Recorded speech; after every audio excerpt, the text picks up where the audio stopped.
नमस्कार मंडळी, मी तुमचा लाडका मित्र वरद विजय चव्हाण आणि मी तुम्हा सर्वांचं माझ्या युट्यूब चॅनलमध्ये स्वागत करत आहे. मंडळी, उद्या म्हणजे गुरुवारी 21 डिसेंबर 2023 ला रिलीज होणार आहे शाहरुख खानचा डुंकी.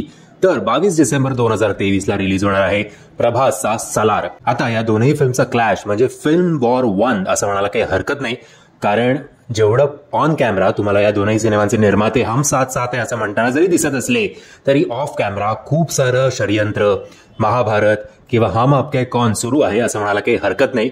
यामागची कारणं मी तुम्हाला सांगणारच आहे आणि त्याचबरोबर दोनही सिनेमांचं डे 1चं आत्तापर्यंतचा, आत्ता मी हा व्हिडिओ रेकॉर्ड करतोय तेव्हा आहे 20 डिसेंबर आणि वाजले आहेत दुपारचे 1:30. सो प्रत्येक एक तासांनी हे जे बुकिंग आहे ते अपडेट होत राहणार. सो आता 20 डिसेंबर 2023 दुपारी 1:30 वाजल्यापर्यंत या दोन्ही सिनेमांचं ऍडव्हान्स बुकिंगचा रिपोर्ट काय आहे तो मी तुमच्याशी सादर करतोय.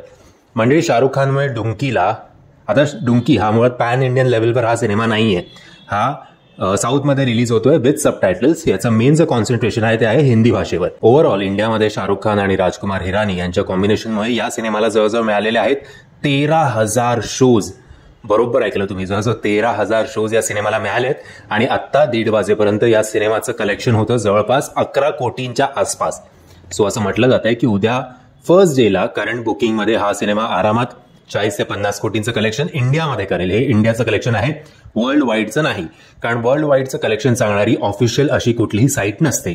ते प्रोडक्शन थ्रूच ते आकडे आपल्या थोबड्यावर मारले जातात, तेच आपण खरं मानून चालायचे. आता सलार या सिनेमाचं अजूनही ऍडव्हान्स बुकिंग खास करून नॉर्थ या पट्ट्यात पूर्णपणे ओपन झालेलं नाहीये, कारण त्यांच्या हिशोबाने त्यांना शोज मिळत नाहीत, खास करून हिंदी बेल्टमध्ये.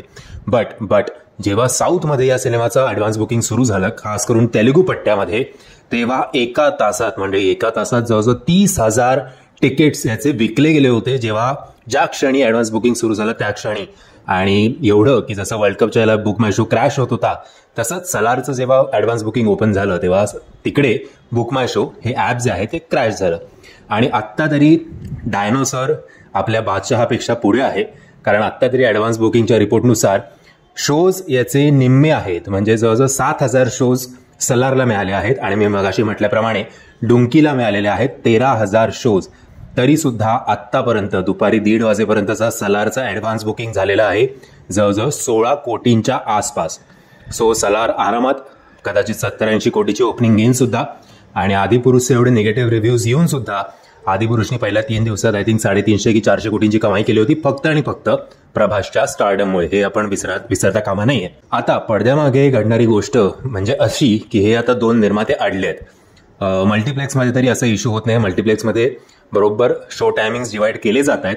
बट सलारला कमी शोज मिळण्यामागचं कारण म्हणजे जे सिंगल स्क्रीन आहेत, जो ऍक्च्युअली या 2 सिनेमाचे जॉनर बघून सिंगल स्क्रीनवर खरं तर राज्य सलार या सिनेमाने करायला हवं, कारण मास ऑडियन्सला आवडणारा सब्जेक्ट आहे तो.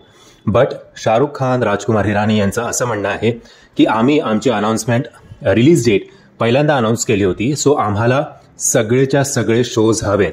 4ही शोज आम्हाला डुंकीला सिंगल स्क्रीनमध्ये बघायचे आहेत आणि ते सलारच्या मेकर्सचं असं म्हणणं आहे की आम्ही 2-2 शो शेअर करायला तयार आहोत. तरी 2-2 शो शेअर करेपर्यंत तरी ठीक होतं, बट संध्याकाळचा 9चा शो आणि रात्री 9चा शो जो आहे त्याच्यावरनं खूप सारं महाभारत आतमध्ये चालू आहे.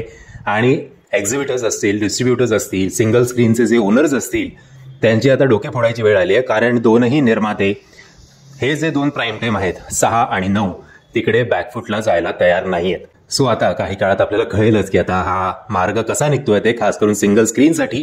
पण आता तरी सलार बाजी मारताना दिसतोय. आणि मी आधी सुद्धा म्हटलं होतं की डुंकीचा जो कंटेंट आहे त्याच्यावरनं त्याला मास ओपनिंग अजिबात मिळणार नाही. वर्ड ऑफ माउथनी तो सिनेमा आरामात सलारला ओव्हरटेक करू शकतो. म्हणजे या 2 सिनेमापैकी तुम्ही कुठला सिनेमा बघणार आहात हे मला कमेंटच्या माध्यमातून कळवा. आणि जर तुम्हाला हा व्हिडिओ आवडला असेल तर प्लीज या व्हिडिओला लाईक, शेअर आणि चॅनलला सबस्क्राईब करायला विसरू नका. जय हिंद, जय महाराष्ट्र.